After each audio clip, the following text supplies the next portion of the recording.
الحمد لوليه والصلاة والسلام على رسوله وعلى آله وصحبه أجمعين أما بعد أعوذ بالله من الشيطان الرجيم بسم الله الرحمن الرحيم من عمل صالحا من ذكر أو أنثى وهو مؤمن فلنحيينه حياة طيبة صدق اللہ العظیم۔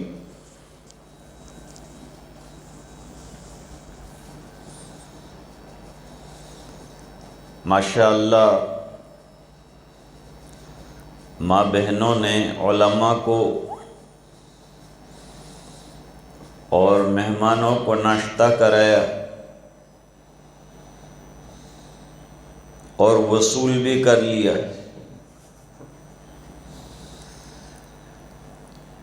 یہ بڑی خوشی کی بات ہے کہ آپ دین کی بات سننا چاہتی ہیں، ورنہ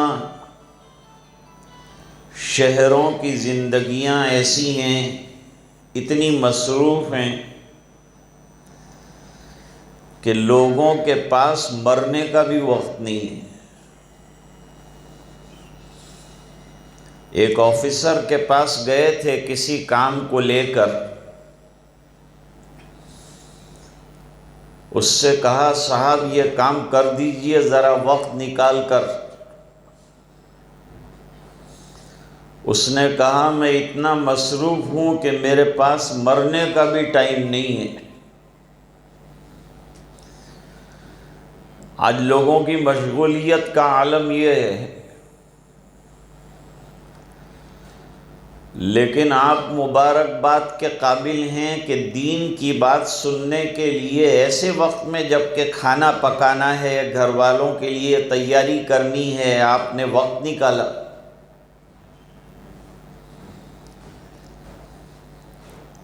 ایک صحابیہ حضور پاک صلی اللہ علیہ وسلم کی خدمت میں حاضر ہوئیں اور حاضر ہو کر عرض کیا کہ مجھے کچھ سوال کرنا ہے۔ آپ صلی اللہ علیہ وسلم نے فرمایا اچھا سوال کرو، کیا سوال ہے؟ جواب دیا کہ اللہ کے رسول ہم کو جنگوں میں اور غزوات میں اور جہاد میں جانے کی اجازت نہیں ہے، منع ہے عورتوں کے لیے۔ حدیث میں فرمایا کہ خواتین کا اور ماں بہنوں کا جہاد حج ہے۔ حج میں مجاہدہ جہاد کی طرح عورت کے لیے ہو جاتا ہے، بس یہ کافی ہے۔ تو حضور مرد تو اللہ کے راستے میں جاتے ہیں، شہید بھی ہوتے ہیں، ان کو شہادت کا شرف بھی ملتا ہے، غازی بنتے ہیں، واپس آتے ہیں، غنیمت کا مال بھی ملتا ہے، ان کو قدم قدم پر ثواب ملتا ہے، اجر ملتا ہے۔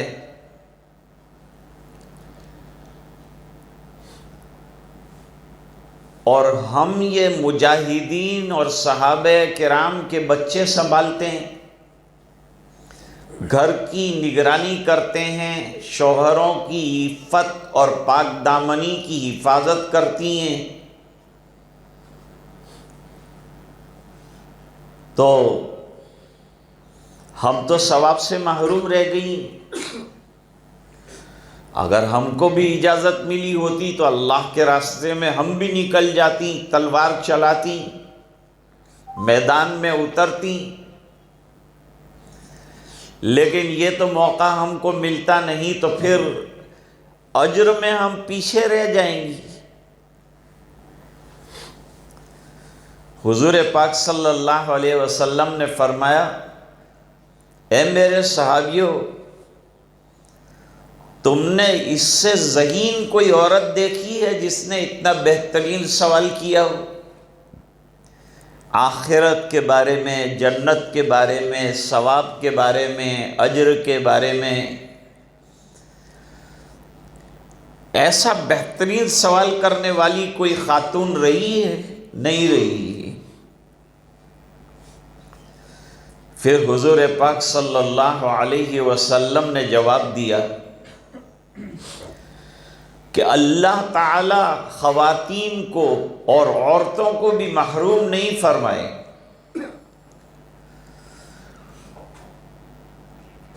اور اس کا سبب یہ ہے کہ جب سے شوہر گھر سے گئے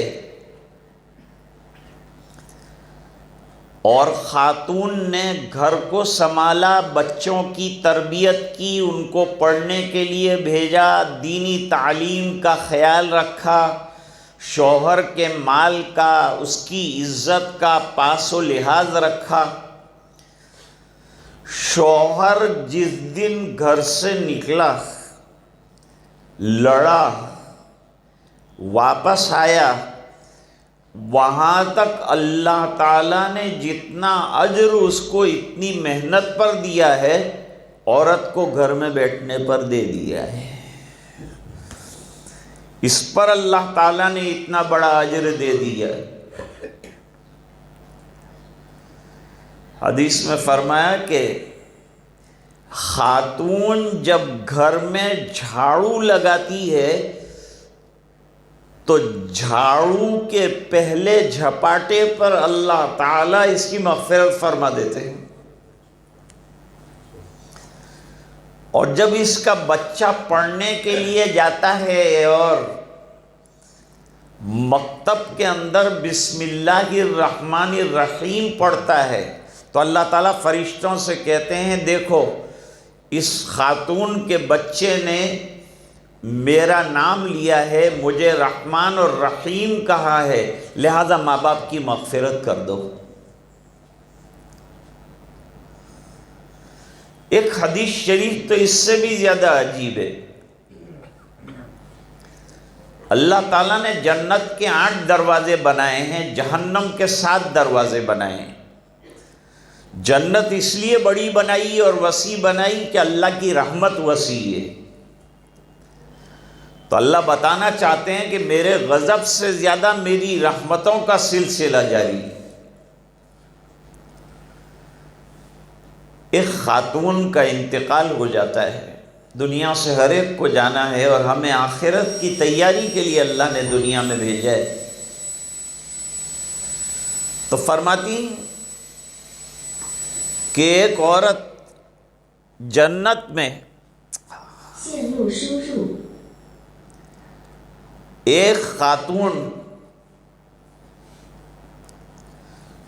جو شوہر کی وفاداری کرے اور شوہر کے حقوق اور گھر کے حقوق بجا لائے اور اللہ تعالیٰ کا حق بھی ادا کرے، نماز پڑھے، تلاوت کرے، گناہوں سے بچے، اولاد کی اچھی پرورش کرے، یہ سب جو ہے عورت کی ذمہ داریوں میں آتا ہے۔ اللہ تعالیٰ نے ذمہ داریوں کو تقسیم فرمایا، مردوں کو کہا تم کماؤ، حلال رزق اپنی اولاد کو کھلاؤ، اللہ کے راستے کی محنتیں کرو، جہاد کرو، لیکن عورت کو کہا تو گھر میں رہنا، گھر میں رہ کر اللہ کے دین کی محنت کرنا، اپنی اولاد کی پرورش دینی کرنا، تربیت کرنا، اور تربیت کرنے کے بعد انتقال ہو گیا عورت کا۔ اس حالت میں انتقال ہوا بیوی کا کہ شوہر سے پوچھا گیا کہ تو اس سے راضی تھا؟ شوہر کہتا ہے کہ میں راضی تھا، اس لیے کہ اس نے میری ناراضگی کا کوئی کام زندگی میں نہیں کیا، ہمیشہ مجھے راضی رکھنے کی کوشش کرتی رہی، اور اس کی خوبی یہ تھی کہ اللہ کو بھی راضی کرنے کی کوشش کرتی رہی۔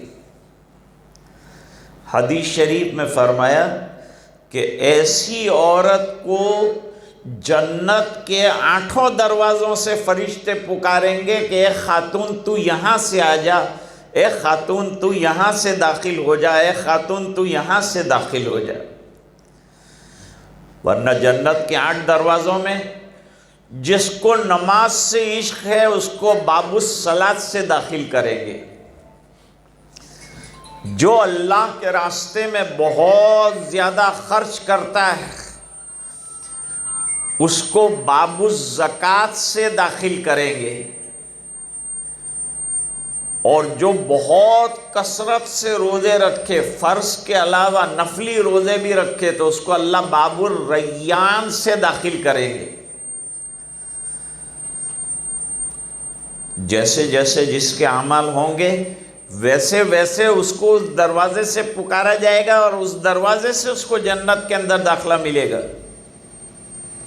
لیکن حضرت ابو بکر رضی اللہ تعالیٰ عنہ نے سوال کیا کہ حضور ایسا بھی کوئی ہے کہ جس کو جنت کے ہر دروازے سے فرشتے پکاریں؟ جواب دیا ارجو ان تکون منہم، اے ابو بکر تم ایسے ہو کہ تم نے وہ اعمال کیے ہیں کہ جن اعمال کی وجہ سے جنت کے ہر دروازے سے تمہیں پکارا جائے گا اور ہر دروازے سے فرشتے تم کو بلائیں گے۔ تو کوئی لمبی بات نہیں کرنی تھی، صاحب خانہ نے حکم دیا تھا کہ 2 بات دین کی جائے۔ میں نے خواتین کے فضائل میں یہ 2 باتیں آپ کے سامنے رکھی۔ اللہ تعالی ہم سب کو عمل کرنے کی توفیق عطا فرمائے، اور ماں بہنیں گھروں میں خدمت کے ساتھ اللہ کے دین کا کام کرتی رہیں، اللہ کے دین کی محنت کرتی رہیں، اپنے بچوں کی تربیت کرتی رہیں، اچھی پرورش کرتی رہیں، بچے دیندار بن جائے، ایماندار بن جائے، اس کی محنتیں کرتی رہیں، تو انشاءاللہ دنیا میں بھی ان کے لیے جنت کا وعدہ ہے اور آخرت میں بھی کامیابی کا وعدہ ہے۔ اللہ تعالی ہم سب کو عمل کرنے کی توفیق عطا فرمائے۔ اللہم صلی علی سیدنا محمد وبارک وسلم، آتنا فی الدنیا حسنہ وفی الآخرۃ حسنۃ وقنا عذاب النار، وادخلنا الجنۃ مع الابرار یا عزیز یا غفار۔ اے اللہ ہمارے گناہوں کو معاف فرما، کوتاہیوں سے درگزر فرما، اپنا فضل اور کرم شامل حال فرما۔ اے اللہ ہمارے گھروں میں ماں بہنوں کو دین کی توفیق عطا فرما، دین پر عمل کرنے کی توفیق عطا فرما، نماز پنجگانہ کی توفیق عطا فرما، پردے برقعے کی توفیق عطا فرما، روزانہ گھروں میں تعلیم کا نظام بن جائے اور دین کی باتیں ہوتی رہے، ایسا ماحول اے اللہ گھروں کے اندر پیدا فرما، ہماری نسلوں میں دین کی بقا کے فیصلے فرما، اور اے اللہ یہ دعائیں اپنے فضل و کرم سے قبول فرما، برحمتک یا ارحم الراحمین۔